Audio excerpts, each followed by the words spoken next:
Yo les Nakama, aujourd'hui je te présente un animé de 2024 à voir absolument.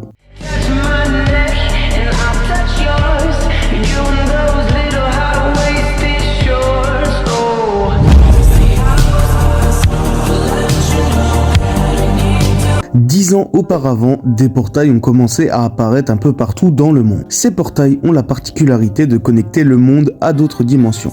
Donjons ou mondes parallèles, en même temps, certaines personnes ont développé des capacités afin de pouvoir chasser ces portails. On appelle ceux qui reçoivent un éveil des chasseurs. Dans un monde dans lequel des chasseurs, des guerriers humains dotés de capacités surnaturelles doivent combattre des monstres mortels pour protéger l'humanité d'une annihilation certaine, un chasseur notoirement faible nommé Sung Jin-woo se retrouve dans une lutte apparemment sans fin pour sa survie. Un jour, après avoir survécu de justesse à un double donjon extrêmement puissant qui a failli anéantir tout son groupe, un mystérieux programme appelé le système le choisit comme unique joueur et lui donne la compétence extrêmement rare de monter en puissance et de transformer tout ce qu'il tue en un fidèle serviteur appelé une ombre. Jin-woo se lance alors dans un périple où il affronte toutes sortes d'ennemis, hommes et monstres pour découvrir les secrets des donjons et la véritable source de ses pouvoirs.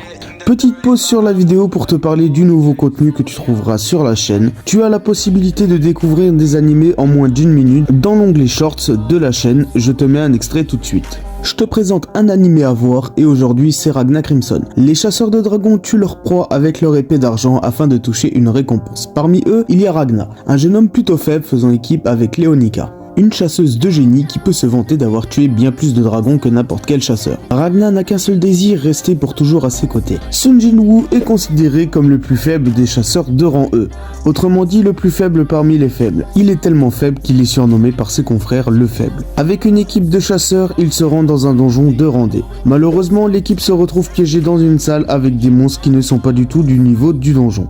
S'ensuit un massacre et Sung Jin-woo, aux portes de la mort, arrive à acquérir une capacité pour le moins étrange. Sung Jin-woo va-t-il réussir à devenir le plus puissant des chasseurs? Ses capacités physiques sont à peine supérieures à celles d'une personne ordinaire, et il finit blessé à chacune de ses participations dans un donjon.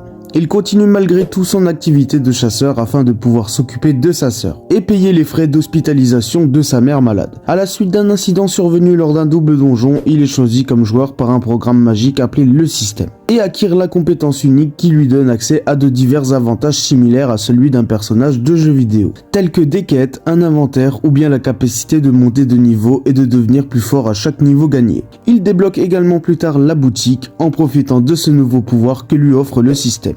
Solo Leveling est sans aucun doute l'un des manuals les plus populaires de ces dernières années. Bien que l'œuvre soit à la base des light novels, c'est bien Internet qui lui a permis de gagner en popularité. Depuis, Solo Leveling a fait son petit bonhomme de chemin pour être adapté en animé. Dans cette histoire fortement inspirée par les jeux vidéo et les montées de niveau. Et après une saison 1 extrêmement attendue, le studio A1 Pictures a enfin exaucé le souhait des fans et a annoncé la saison 2 de Solo Leveling. Est-ce que toi tu avais déjà lu ou regardé Solo Leveling? Je t'invite à me le dire en commentaire et si jamais tu es encore là à ce moment de la vidéo, je t'invite à t'abonner à la chaîne en activant la cloche des notifications pour ne rien louper des prochaines vidéos. Allez, ciao les Nakama.